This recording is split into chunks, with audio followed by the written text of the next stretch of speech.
What's up, guys? Priceless Parlays back with another best bets and prediction segment. We did not do an early prediction video, so in this video, not only am I going to be giving you my favorite bets and parlays that I'm going to be putting in this week, but I will also be picking a winner from each of these fights. A lot of these fights are too close to really call confidently, so I am going to give you my pick for who's going to win. But most of those picks I will not be betting on because, like I said, it's just a little too close to call. I am going to be going over who I think is going to win, my most confident pick, my most confident bet for each fight. Nothing with minus 500 odds. We're going to keep it below that. I'm not going to make it too easy. But I'll be giving you my most confident pick from every fight, my most valuable pick from every fight, and then my favorite long shot pick from each fight. I will probably be placing a couple wagers on all the things I'm going to be telling you guys. I would recommend not tailing, just follow the videos, see if you like what I'm doing, see if you can find any way to profit from it. Maybe combining your own parlays out of my picks, but definitely don't tail what I'm doing. Last week, we called 9 fights correct on our valuable picks, and I still didn't walk away with any money. Didn't do any straight bets or any two-leg parlays, so I was getting greedy, didn't make any money. So, don't follow what I'm doing, or you're probably gonna lose. But if you can profit from this advice, feel free to use it at your own expense. We will jump right into the first fight of the night. Ivana Petrovic versus Juliana Miller. Also, I'm not going to break down all the stats, the significant strikes, the records, this and that. Everybody else is doing that. Everybody else's videos are an hour and a half long. I've done my research. I've done my notes. This is what I think is going to happen. And I think Ivana Petrovic is going to get it done. And I do not know if she's going to get it done by knockout, decision, or submission. Juliana Miller has never been submitted, and she's been knocked out once. So Ivana Petrovic, I see her winning this fight, but I can't tell you how. So Petrovic is my pick. That's who I think is going to win. My safest bet is also going to be Petrovic moneyline. It's my most confident bet. My most valuable bet would be a double chance, submission, or decision. I know Juliana Miller has not been submitted. I know that from what I've seen, Ivana Petrovic is going to chase the submission before she chases the ground and pound. So I think if she puts Juliana Miller on her back on the ground, I think she's going to chase the submission. So there's a little bit more value there. Petrovic money line is a minus 260, but Petrovic by submission or decision is a minus 170. Of course, she might knock her out, so it's not super safe or anything, but I think there's a good bit of value there at minus 170. With Juliana Miller being pretty tough, pretty durable, I think that the best long shot pick, the best plus money bet on that fight is Petrovic by decision. I'm really more kind of like 20% Petrovic decision, 20% Petrovic knockout, 20% Petrovic submission, and the other 20% Juliana Miller getting lucky somehow. So, it's not a fun one to bet on, but those are my picks for that fight. Moving on to Thomas Peterson versus Don'Tale Mayes. Don'Tale Mayes could catch Thomas Peterson, but I think if Thomas Peterson has a good game plan, he could go out there and initiate the grappling before he gets caught right off the bat in each round, drag Don'Tale Miles to the ground, try to get a safe decision, and if he gets into a slugfest, I think it's pretty 50-50 there. So with it being 50-50 in a slugfest and 80-20 or maybe more 90-10 if the fight hits the ground, I'm going to be leaning towards Thomas Peterson to win this fight. I'm going to be leaning towards Thomas Peterson money line as my more confident pick. It's minus 265. But there's a little bit more value in my more valuable pick, Thomas Peterson, double chance, knockout or decision, minus 170. I think that's a pretty likely outcome, and it's got a little bit more value. And then my plus money pick for this should probably just be for the fight to end in knockout. I've got it as Peterson knockout. I'll have to check the odds on that. But I'm gonna change it from Thomas Peterson knockout to the fight to end in knockout. That's safer. Don'Tale Miles could clip him. So yeah, underdog pick. I'm sure it's plus money. I'm sure that the odds makers think Peterson's gonna take this fight to a decision. So Don'Tale Mays could catch him, and Peterson could clip him. I don't know. Look at his highlights. Look at his past fights. He's got a lot of knockouts. So I don't know why they have that at plus money, but I think it's because if Peterson's smart, he's going to grapple in this fight and try to take it to the scorecards. But yeah, confident pick. Peterson money line, valuable pick. Peterson by knockout or decision. And my underdog pick on that fight is for that fight to end in knockout. It is a heavyweight fight. That is somewhat likely. So let's head on to Gaston Bolanos versus Quang Lee. I've done my own research, and I've also watched other prediction videos, and everybody's picking Quang Lee, at least on YouTube. I don't know. I guess Gaston Bolanos has looked a little beatable on when the fight hits the mat, but it's 3 rounds. I don't see Quang Lee getting a finish, so if he does win round 1 and win round 2, I feel like Bolanos is going to clip him somewhere in there and get the knockout.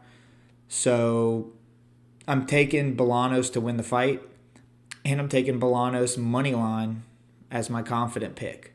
There's a lot of money lines tonight on my confident picks. It's not usual, but yeah, Bolanos money line is my more confident pick. I'm not very confident in this one, by the way. This is one of my lesser confident ones. This fight's close. I think if it goes decision, I see it being like a split decision. So, but, with that being said, and it being a fight that could go either way on the scorecards, but I feel like Bolanos has more finishing power here. So we're taking Bolanos as the safer bet. And we are taking Bolanos by knockout as our most valuable bet. Over 2.5 wasn't plus money but I don't even think that that's a more valuable bet, because I think there's a fair chance that Bolanos gets a finish here. So yeah, my more valuable bet on this fight is Bolanos by knockouts plus 270 last I checked. And then the plus money, the underdog pick, Bolanos by knockout in rounds 2 or 3. I feel like Quang Lee can survive round 1, grapple his way to round 2, and get caught by another spinning elbow. I mean, he's got multiple spinning elbows on his resume, which is pretty crazy. So and then we're going to head into Jillian Robertson versus Marina Rodriguez. I actually feel like there's going to be no submissions on this entire fight card. The women's fights are the ones where they're most likely, with Miesha Tate, Jillian Robertson, and Petrovic. But I feel like Marina Rodriguez, who has been finished but has not been submitted, it's likely that her jiu-jitsu defense will hold up on the ground against Jillian Robertson. That being said, I do have some cycle parlays in for this fight card, and the only issue is that I don't think there's going to be any submissions. You can't make a cycle parlay without submissions, so I'll be contradicting myself a little bit later in the video. But for now, I'm going to go ahead and say I don't see Jillian Robertson getting the submission here. I see her getting a decision. I see Marina Rodriguez surviving all the rounds. But Jillian Robertson is my pick to win the fight. Jillian Robertson money line is my most confident bet. It is a minus 340. We're getting up there. But submission or decision is a minus 240 for Jillian Robertson. That will be my most valuable pick. But Jillian Robertson by knockout, just straight up by knockout, is plus 1,000. So if you're a smart bettor, then you know the bets that you bet on is not necessarily like what you would think is a lock. But if you just think that Vegas got it wrong or the odds makers got it wrong, Jillian Robertson plus 1,000 for knockout, they got it wrong. So I'm touching on that, a little straight bet. I don't think I have it in any parlays, but either way, Jillian Robertson by knockout, I'm sprinkling on that. That's my plus money pick. That's my favorite underdog pick in that fight. I will say this. If Jillian Robertson can't take it to the ground, she could lose a decision here. If this fight stays on the feet, I don't think Jillian Robertson wins that decision, so hopefully she can get it to the ground. I think she can. And if she gets that knockout, then that's plus 1,000 odds. So I will be sprinkling there. We'll move on to Ryan Loder versus Azamat Bakoev. I'm seeing a lot of people saying that Loder's going to win this decision here. I don't think so. I'm taking Bakoev to win. My most confident pick is Bakoev money line. Minus 410. It's just getting higher and higher here. But there could be some value in Bakoev double chance. There's Bakoev by knockout or decision, and that is a minus 195 last I checked. He's got crazy power. He's 6 foot, and Ryan Loder's 6'1". We're not going to get too into the stats. But I saw some people saying Loder was going to have a big height advantage. That's not the case. It's 1 inch, unless they lied over there in Russia, and this dude's actually 5'10". But looks like they're going to be about the same height.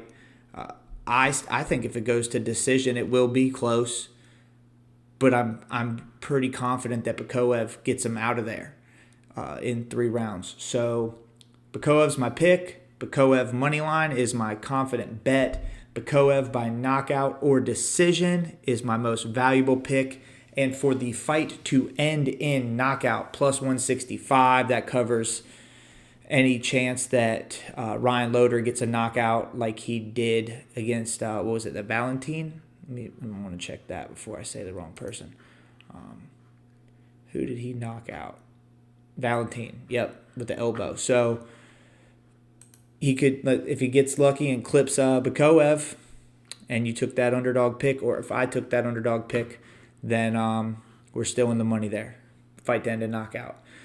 Okay, let's head over to Miesha Tate versus Yana Santos. Similar to the Jillian Robertson fight, where if Miesha Tate can get the fight to the ground, she should win, unless she's just too old. And Yana Santos, if she keeps the fight standing, she should win. So I will say that I am picking Miesha Tate to win, but my confident pick is over 2.5 rounds, which I'm taking over 2.5 because I am betting on Miesha Tate to just be too old. If this was 5 years ago, I'd be taking Tate money line, and then I'd be taking Miesha Tate inside the distance. I'd be doing all that stuff. But I think Miesha Tate's going to grind out a decision here and probably lose a round somewhere in there. And maybe if she's lucky, get a submission. I saw that Yana Santos got taken down and could not get back up against Holly Holm, who is not a grappler, and Miesha was able to submit Holly Holm relatively easy. I'm taking Miesha Tate.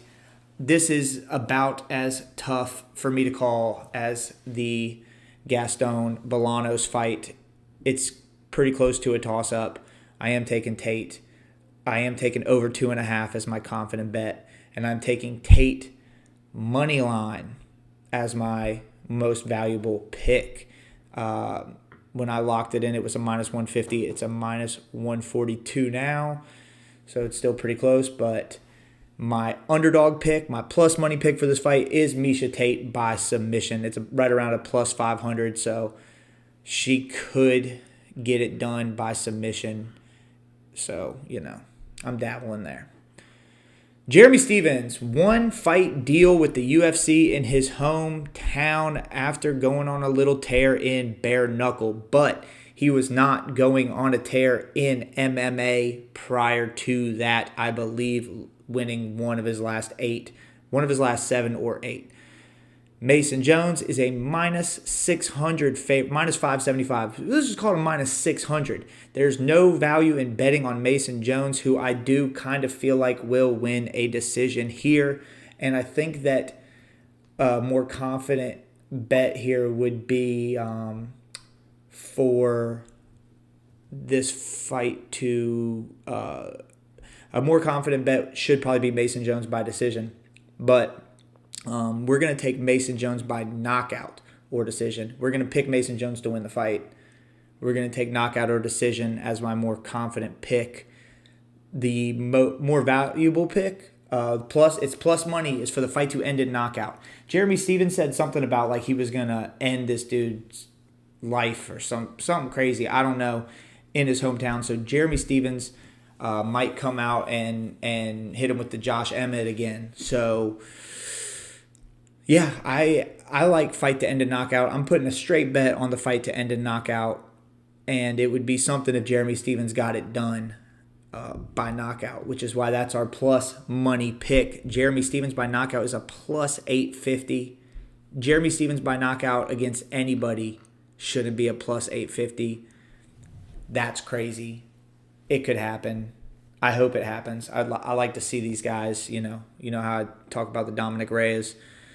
I like to see him, the resurgence. So I'm rooting for Jeremy Stephens here, but I'm not picking him to win. I'm picking Mason Jones.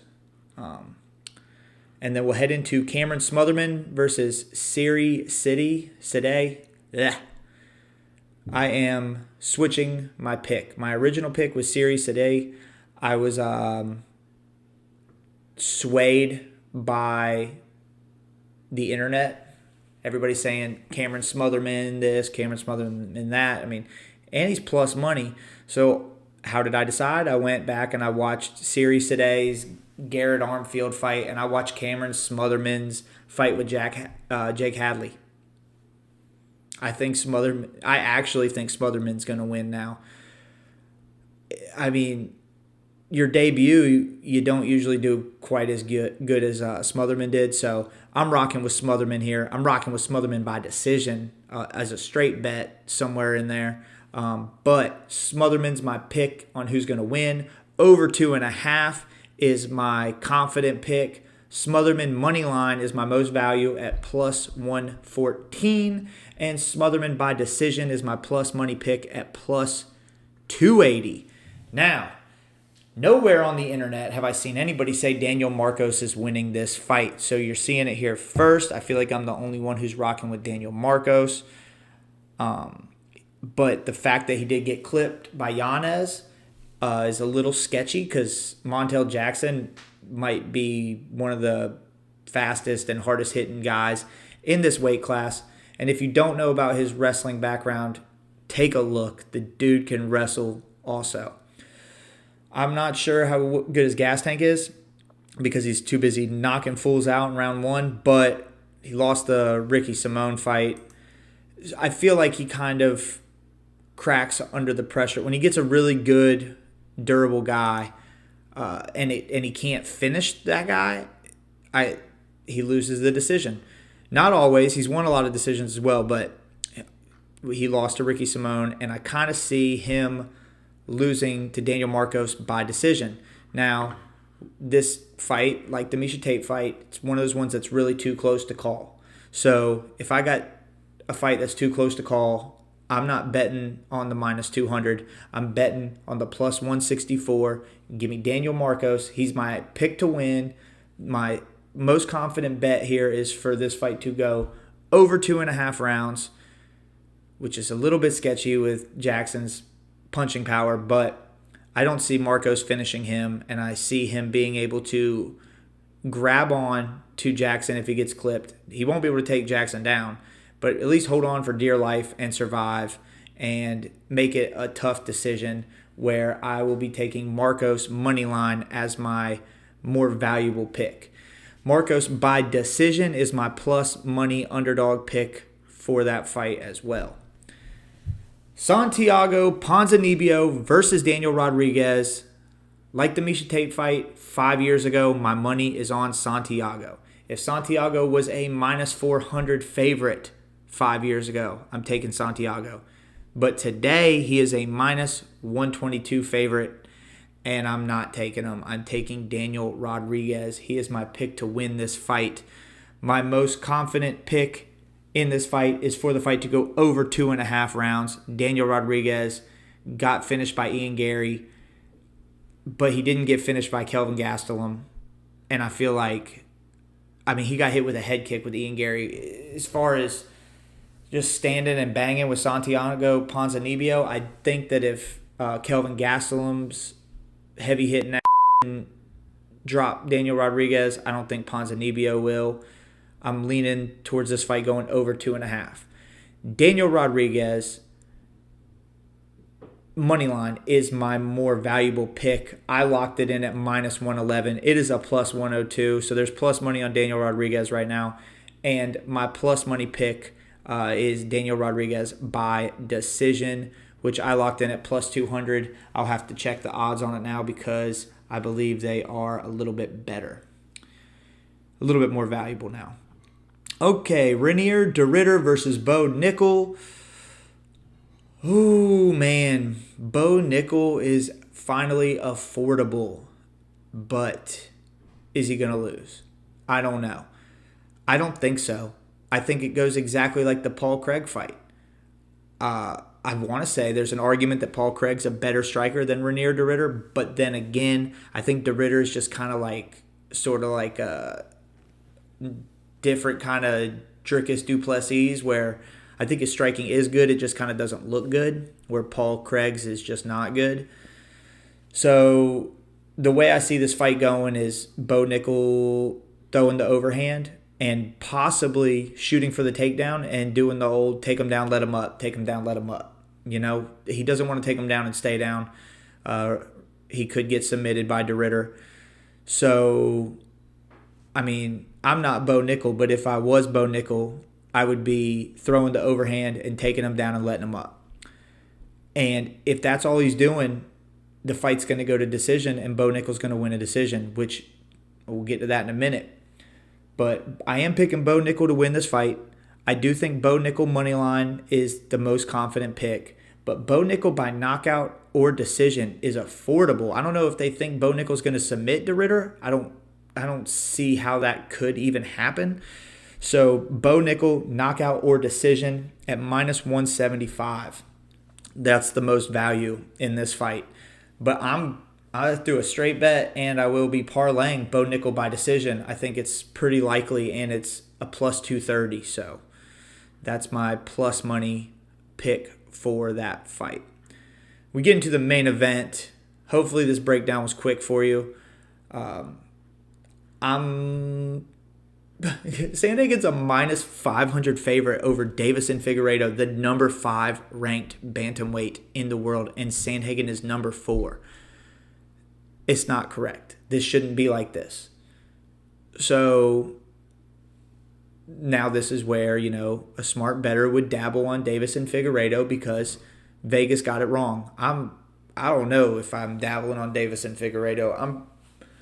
I understand that Corey Sandhagen is a minus 500 and he should probably be like a minus 280, especially in a 5-round fight. In a 3-round fight, it's different. It's a different fight in a 3-round fight. And Corey Sandhagen, I could see him being close to a minus 500 in a 3-round fight. But you got to get it closer to a minus 300 in a 5-rounder because we just saw it with Ian Gary, Carlos Prates.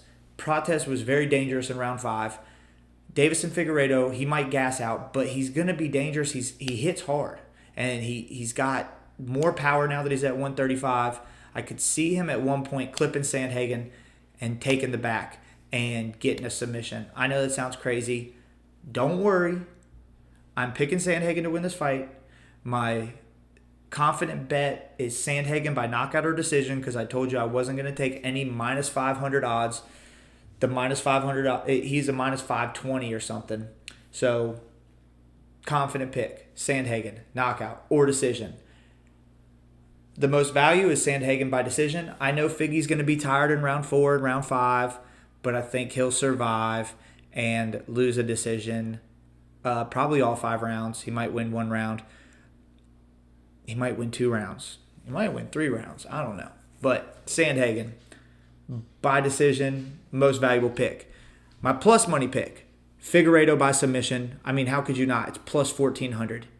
I'll just barely be dabbling on that. I think I'm putting 0.2 units on that. So not touching that a lot, but got to touch it a little bit. Davison Figueiredo by submission. Highly unlikely.